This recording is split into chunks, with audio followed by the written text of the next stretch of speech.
Hello and welcome to another Baggy's Beers, Wines and Spirits review. So today we're going to review Newcastle Brown Ale. Now there's a lot of, apparently Newcastle Brown Ale isn't even made in Newcastle anymore. And you find that with a lot of beers, to be honest. A lot of the beers that were made in a certain area aren't. Newcastle Brown Ale. Here's a summary from Wikipedia. Newcastle Brown Ale is a brown ale, originally produced in Newcastle upon Tyne, now brewed by Heineken at the John Smiths Brewery. And there you go. John Smiths being another Heineken brand. And Heineken control a lot of the brands that you know out there. Real hoppy aroma when you first open that up. In fact, a slight tinge of cannabis in the aroma. It's that hoppy. Died down now, but yeah, so Heineken control a lot of the market. And the reason I know this is because a lot of the brands that come to the UK are brewed in the UK by Heineken. I mean, you look at the logistics involved in brewing beer overseas and bringing it here, all that money to bring it here, then to get taxed, and then to go on, the logistics are ridiculous. So what they do is it's brewed under license in this country, a lot of it. And Heineken control brands such as Foster's, John Smiths, Newcastle Brown, Strongbow, Bulmers. I'm sure they do Bulmers. And that's the tip of it. This Desperado, Estrella.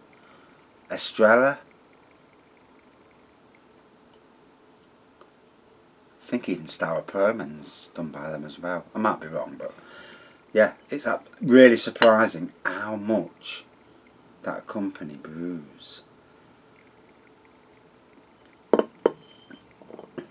Obviously, at any time I might be wrong, but I know that most of them are definitely brewed by at Heineken. So the John Smiths Brewery in Tadcaster. Yeah. And also on export, the Zoeterwoude Brewery in the Netherlands. So it's 4.7% is Newcastle Brown Ale bad for you? Newcastle Brown Ale has been found to contain caramel colouring, class 3 and 4 caramel. Colouring is made from ammonia, which is classed as a carcinogen. It's cancerous. We're drinking cancer. Don't believe all you hear. So, not actually a brown pour, more of a chestnutty pour with a very small head. Certainly caramel on the aroma.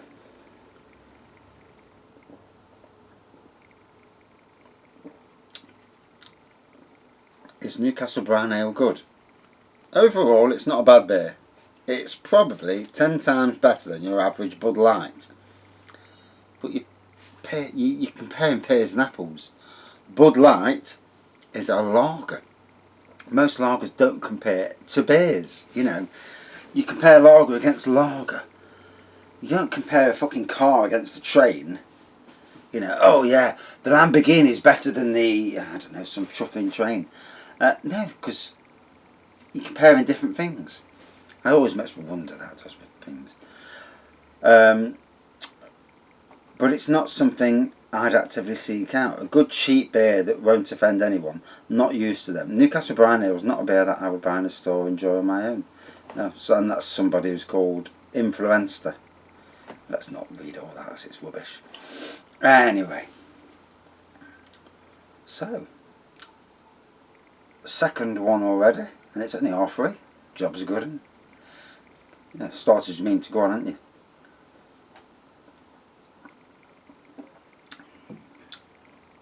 For me, Newcastle Brown is a pub beer. A traditional beer that sits along, funnily enough, John Smiths and the likes of Old Speckled Hen, Guinness, you know, those type of beers. It sits in that traditional beer environment. It's not a craft beer by any means, but it is where it is. According to a lot of people on the internet, it's not the same as it was years ago. And the last time I reviewed it, I didn't think it was as good as it used to be. But hey-ho, doing another review because, you know, sometimes you just get a beer that's not passed stringent quality checks. I know as a home brewer that sometimes even though you try your very best to do it the right way, it doesn't turn out the way you expect it, or you know, some factors get involved. And I've had this with beers from breweries as well, where the beer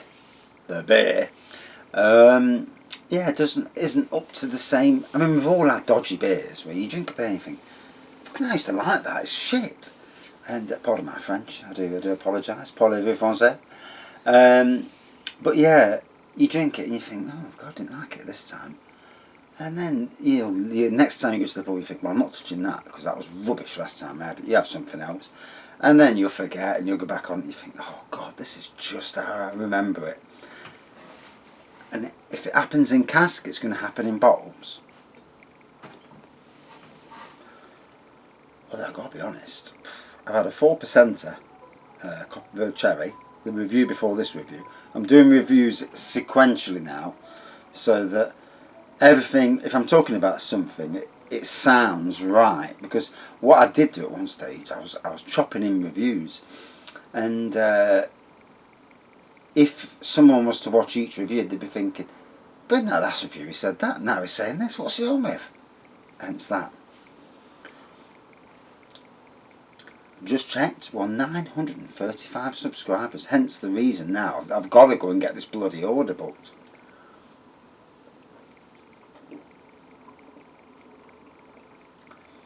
You know, there was a time when the subscribing element, it's funny because the subscribers has gone up, but the views hasn't gone up exponentially with it.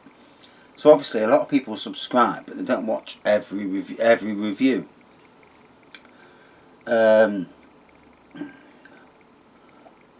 that's why I try and vary the reviews as well. That's why I do not just beers, lagers, ciders, spirits, but I also do homebrew. And you know, I still love doing homebrew. I've got a few kits I want to do, desperately want to do. I mean, I'd like to get into grain brewing and all that, but I haven't got the capability to do that. You know, there's clones of certain beers that you can do yourself. I mean, I'd love to make my own imperial rum and raisin porter. That would be outstanding for me.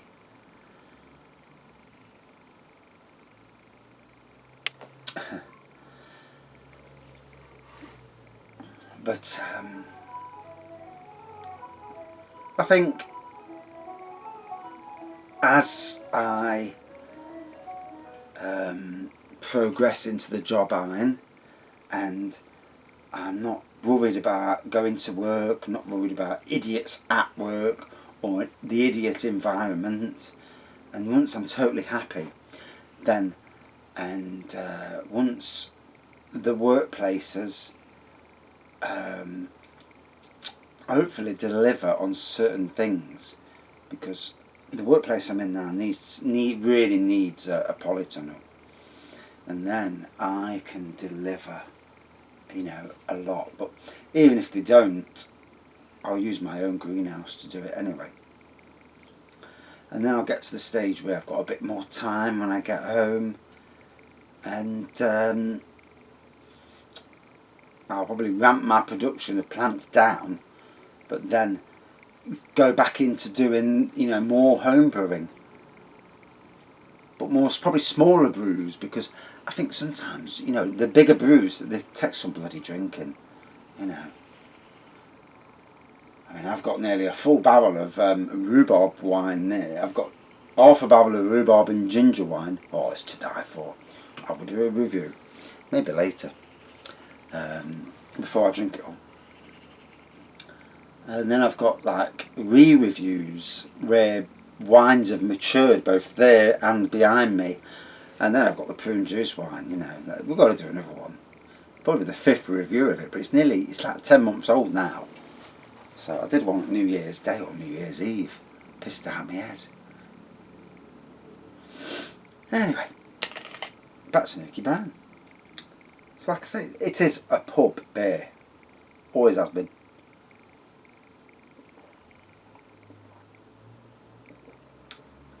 It's malty. What does it say on there? It's all affectionately known as dog by those in know. I'm going to see a man about a dog. And I'm taking the dog for a walk. What often used by,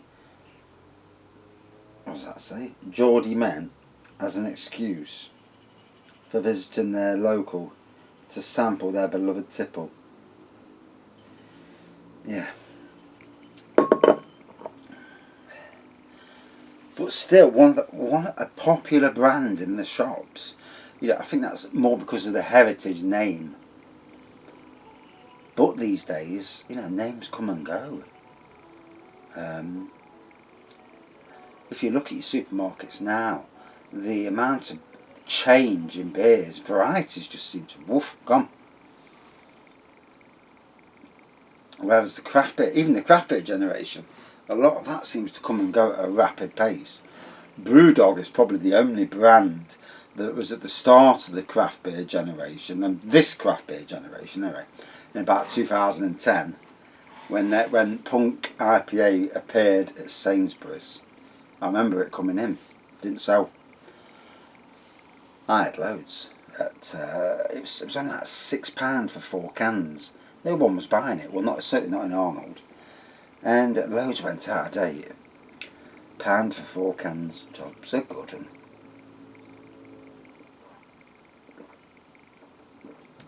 I drank it. Went down a treat. As you would. So you definitely get a caramel flavour in that. I know it's got the on about caramel colouring, but there's definitely a caramel flavouring in there. Just reminds me I need to go and post some more reviews. This review may come on tonight. I try not to put too many reviews on at a time. So if I have a day where I've had a drinking sesh and I'm doing one after another, say I'm in the garden, I'm thinking, fuck it, I'll do another review. And you can see pile on a few reviews. So what I tend to do is I tend to stagger them a bit, because I've noticed that you put too many at once, no one watches them. It's just too much. And then I've also got a review from about a month ago, when I was in my quite dark times, where I had a little bit of a rant, and I need to post that review because it hasn't been posted yet. It's uploaded, it's just not been posted. And I need to get that one online. And it doesn't matter now what I said at that day. And it was all true anyway, so...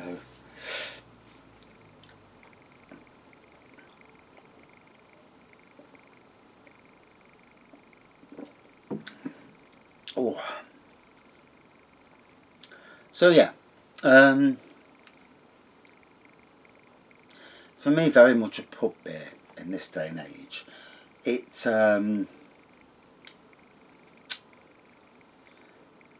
if I'm being honest, it hasn't moved along with the times. There's beers that haven't, and yet some beers, they don't need to move along with the times.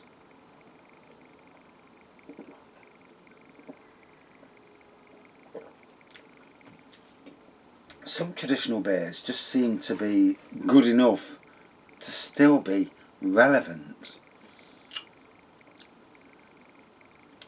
This, and I've got to say, it's a nice tasting beer, you know, so I'm not going to slag it off. But it's not overly exciting. And if I'm being honest, and it doesn't tick the boxes like it did years ago.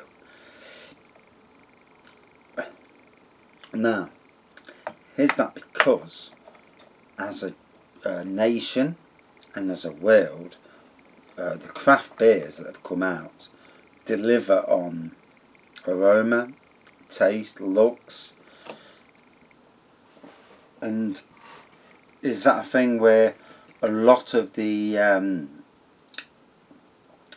older generation of beers get lost in the mix, even though they've got a name that stands out? Newcastle Brown Ale stands out.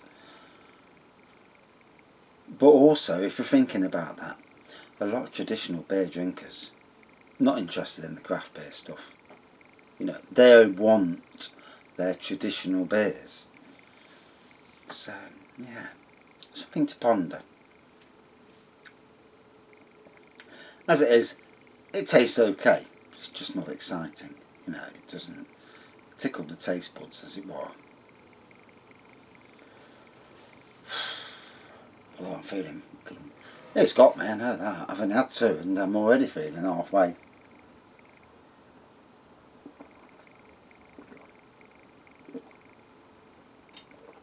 Oh.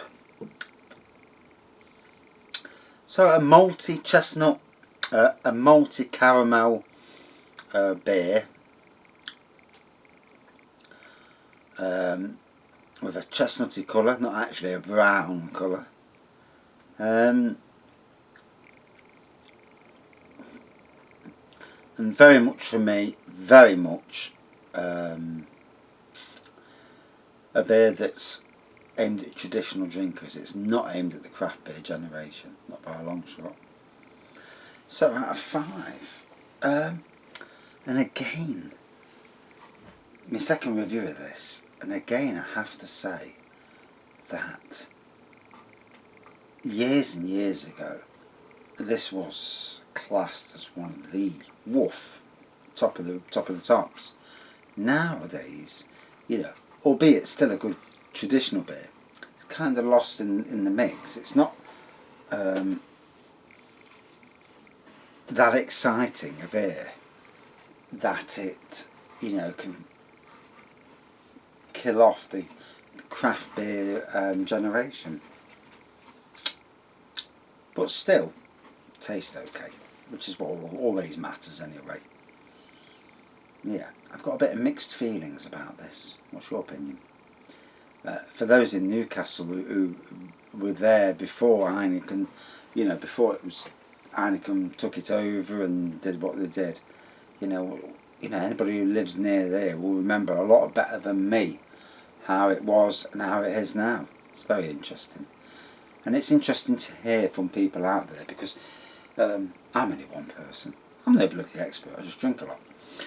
But there's people out there who've drank beers like this day in, day out, and they've seen it. You know, you may have seen it either deteriorate or you may have seen it getting better. You know, sometimes beers get better when they're not brewed by the original brewer. Not always though. Out of 5 then, for me, very much traditional beer. 3.8 out of 5. Right, and that's it for this beer review. Thanks for watching. Thank you for subscribing, and see you soon. And now I'm going for a lie down because I feel half tanked. You know, 2 beers and I feel tanked. What's that about? Although I think the sun's got to me as well a little bit. And the fact that I've done a hard day's work and I'm knackered. Cheers.